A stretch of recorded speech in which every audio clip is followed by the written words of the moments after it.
Hello বন্ধুরা, অনেক দিন পরে আবার তোমাদের সামনে একটা ছোট্ট ভিডিও নিয়ে এলাম। সকালবেলা উঠে সামনে আসা সম্ভব নয়, কারণ এখন প্রায় যুদ্ধ তৎপরতায় কাজ করতে হচ্ছে। লাঞ্চ বানাচ্ছি, সকাল এখন বাজে 6টা।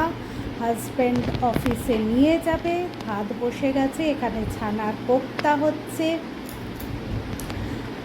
আর কি, সকাল থেকে উঠে এই কাজকর্ম। এখানে একটুখানি সুজির ইডলি বানাবো, তাই সুজিটা দই দিয়ে ভিজিয়ে রেখে দিলাম, তারপর ফটাফট করে নেব। চলে এলাম পুজোতে। আজ সোমবার।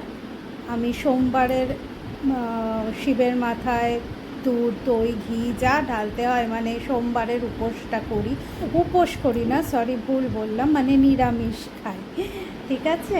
তো সোমবারের পুজো, এই পুজোটা তোমাদের সাথে একটু শেয়ার করলাম।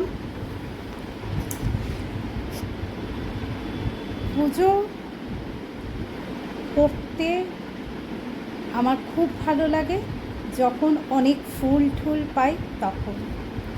অ্যাকচুয়ালি কী বলো তো, আমি এতদিন কেন ভিডিও দিতে পারিনি সে কথায় পরে আসছি, পরে নিশ্চয়ই তোমাদের বলবো যে কেন ভিডিও দিতে পারিনি, কী বৃত্তান্ত। তো যাই হোক, এখন শান্তি মনে পুজো, আমি এটা ভয়েস ওভার দিচ্ছি, সুতরাং আমি এখন তো বলছি না, সুতরাং শান্ত মনে বলার কিছু ব্যাপার নেই। তবে হ্যাঁ, সোমবারের পুজোটা আমি একটু ভালোভাবে বাবার মাথায় জল ঢেলে পুজো করে মনে শান্তি পাই। আসলে পুজোটা হচ্ছে শান্তির জায়গা, জানো তো। ঠাকুরের সামনে বসে যখন পুজো করি, যতটুকুই করি, যেভাবেই করি, মনটা শান্ত হয়, আর কিছু না। তো যাই হোক, এই আমার ঠাকুর আসন। আগের ভিডিও যারা দেখেছো আর এই ভিডিও যারা দেখছো, একটা চেঞ্জ, কারণ আমি এর আগেও ঠাকুর পুজোর ভিডিও শেয়ার করেছি, একটা চেঞ্জ নিশ্চয়ই দেখতে পাচ্ছ। হ্যাঁ, চেঞ্জ হয়েছে, ঠাকুর আসনটা চেঞ্জ হয়েছে, কেন কি সব পরে বলছি। তো এই আমার পুজো মোটামুটি হয়ে গেল। করতে করতে দেরি হয়ে যাবে বলে আমি আধা রান্না করে চলে গেছিলাম পুজো করতে। হাজব্যান্ড ব্রেকফাস্ট করে লাঞ্চ নিয়ে অফিসেও চলে গেছে। তো এবার বানাচ্ছি একটা ইয়েলো ডাল ফ্রাই, তো সেটাই করছি। কিছুই না, খুব সহজ। এই রান্নার রেসিপিটা আমার আরেকটা চ্যানেল, তাতে দেওয়া রয়েছে, তোমরা চাইলে গিয়ে দেখে নিতে পারো। তো এই ডাল ফ্রাই হয়ে গেল, ইয়েলো ডাল ফ্রাই, খুব সহজ সোজাভাবে করে নিলাম। আসলে অনেক দিন ধরে ও বলছিল যে এটা করো, এটা করো। এটা রুটি, ভাত, জিরা রাইস, সব কিছু দিয়ে, জিরা রাইস দিয়ে খেতে সত্যিই খুব ভালো লাগে, তো সব কিছু দিয়েই চলে যাবে। তো একটু ডাল করে নিলাম, এই আর কি। এখন বাজে প্রায় সন্ধ্যে 7টা। অনেকক্ষণ পরে তোমাদের সামনে এলাম। আসলে কি বলতো, দুপুরে কাজকর্ম করে সব করে না আর পোষাচ্ছিল না, সত্যি বলছি। আচ্ছা, এবার আসি মেইন কথায়, যে কেন এতদিন পরে ভিডিও দিলাম বা কী কারণ।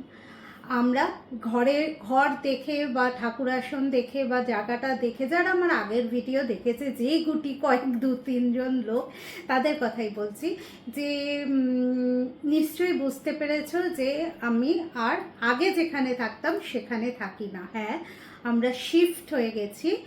তো বুঝতেই পারো, এক জায়গা থেকে এক জায়গায় শিফট হলে, মানে শিফট হওয়ার আগে প্যাকিং তার এক কাজ, আবার এখানে এসে আনপ্যাক করো, গোছাও, তার এক কাজ। মানে সে যে কি এক হুলস্থুলি ব্যাপার, তখন কোন জিনিস কোথায় কি ভিডিও করা, এগুলো একদমই সম্ভব নয়। তাও আমি টুকরো টুকরো, মানে একটা দুটো শিফটিংয়ের শর্টস হয়তো ছেড়েছিলাম, তো এই জন্য আমি ভিডিও দিতে পারিনি। আর জানোই তো যে আমি ভীষণ কুড়ে, সত্যি বলতে কি, যারা ডেইলি ব্লগ করে আমি দেখি, মানে কি দেখাবো সেটা আমি আগেও বলেছি যে আমি আজও বুঝে উঠতে পারিনি, তাই দুজন দেখে একজন দেখে এরকমই হয় আমার ভিডিও।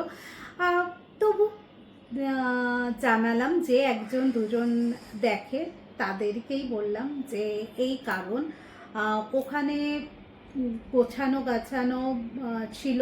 আমার আগারওয়াল প্যাকার্সেই এসছে, প্যাকার্স থাকলেও কি হবে, মানে এত কাজ থাকে না, আর একসাথে 3-4 জন চলে আসবে, এসে হুটো পুটি কোনটা যে কোথায় মানে ঢুকিয়ে দেয় তার কোনো হিসাব নেই।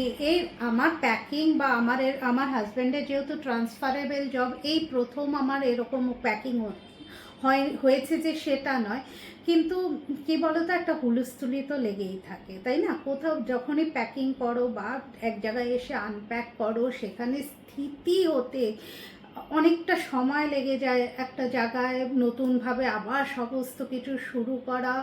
তার মধ্যে অফিস তো আর দীর্ঘ 1 মাস ছুটি দিয়ে বসে থাকবে না যে তোমায় ট্রান্সফার হচ্ছে তাই তোমার 1 মাস ঘর গোছানোর জন্য ছুটি, তা তো আর দেবে না। তো অফিস, আমি জানো আমি টিউশন করি, সো বাচ্চাদের পড়ানো একটা রেসপন্সিবিলিটি থাকেই। তো ক্লাস 10-12 যত বাচ্চাই আছে তাদের তো আমি দীর্ঘদিন ছুটি দিয়ে রাখতে পারি না, যে আমি শিফট হচ্ছি তার জন্য ছুটি, সেটা সম্ভব নয়। তো এর মাঝখানে এদেরকে পড়ানো, অনলাইনেই পড়াই আমি, কারণ আমার যেহেতু ট্রান্সফারেবল জব, তাই বেশিরভাগটা আমার অনলাইনে হয়। তো যারা ওখানে আমার কাছে পড়তো তারা আবার অনলাইনে শিফট করে গেছে, আমার এভাবেই চলে।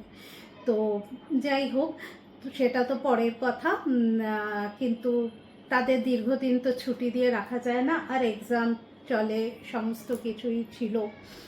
তো এইভাবেই তো আমরা মে মাসে শিফট হই। তারপরে এই গুছিয়ে গাছিয়ে মোটামুটি একটা স্থিত অবস্থায় আসতে 1 মাসের উপরে লেগে যায়, কারণ সব কিছুই চাই না এখানে, গ্যাস কানেকশান, সমস্ত কিছুই নতুন করে সমস্ত কিছু করা, ট্রান্সফার করা, অনেক ঝামেলা, অনেক কাজ থাকে। তো সেই সমস্ত করে এখন বলতে পারো একটু স্থিত হয়েছি। তো তাই তোমাদেরকে জানিয়ে দিলাম যে কেন এতদিন ভিডিও দিতে পারিনি। হাজবেন্ডে আসবে, আসার সময় 7:30 সময় বেরোলেও প্রায় 1 ঘন্টা, 8:30 নাগাদ ফিরবে হয়তো আজকে। তো যাই হোক, আস্তে আস্তে সবটাই শেয়ার করব, কোথায় আছি, রুম। অবশ্যই এটা আমার নিজের বাড়ি না, কারণ ট্রান্সফারেবল জব, সব জায়গায় নিজের বাড়ি রাখা তো সম্ভব না। এখানেও আমি রেন্টেই রয়েছি, তবে হ্যাঁ, নিজের বাড়ি হয়তো নেক্সট ইয়ার বা 1.5 বছরের মধ্যে হয়তো শিফট করব, যদি ভগবান চায়। তো নিশ্চয়ই নিজের বাড়িতে তখন শিফট করে যাব। তো এখন আপাতত রেন্ট, ট্রান্সফারেবল জব যাদের, তারা সবাই জানে যে রেন্টে থাকার কি জ্বালা। তো যাই হোক, এইভাবেই চলতে হচ্ছে, নিশ্চয়ই সবটা শেয়ার করব। আর কি বলো, এইভাবেই চলছে। এই মাত্র পড়িয়ে উঠলাম, জাস্ট এই মাত্র ছুটি দিলাম, এখন আর ভাল লাগছে না। গরমটা না ভীষণ প্যাচে গরম। আমি জানো এর আগে দিল্লিতে ছিলাম, তো দিল্লিতে কি হয়, ড্রাই। দিল্লিতে গরম খুব বেশি, কিন্তু সেটা ড্রাই। এখানে হচ্ছে প্যাচে গরম, কি যে ঘাম, সে সে আর বলার নয়। যাই হোক, চলো, আর কিছু বলা নেই, এইটুকুই বলার ছিল। ব্লগ দেওয়ার চেষ্টা করব আমি। কেউ যদি একটু বলতে পারো যে অ্যাকচুয়ালি আমি কি দেখাবো, সেইটাই। জানি যে এটা ভীষণ সিলি টাইপ কোশ্চেন, যে তুমি ব্লগ করছো, লাইফস্টাইল দেখাচ্ছ, তো তুমি সেটাই দেখাবে, সেটাই দেখায় সবাই। হ্যাঁ, আমিও জানি সেটাই দেখায় সবাই, কিন্তু সব কিছু দেখানো তো সম্ভব নয়। আর সকাল থেকে উঠে রান্না বান্না তোর জোর, যতটুকু দেখানো যায় হ্যাঁ ততটুকুই শেয়ার করব আর কি।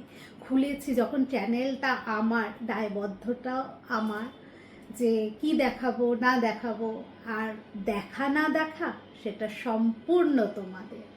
চলো টাটা, আর তো কিছু বলার নেই। তবে হ্যাঁ, দেখবো নেক্সট ডে থেকে ভিডিও দেওয়ার অবশ্যই চেষ্টা করব। চলো টাটা, সবাই ভালো থেকো।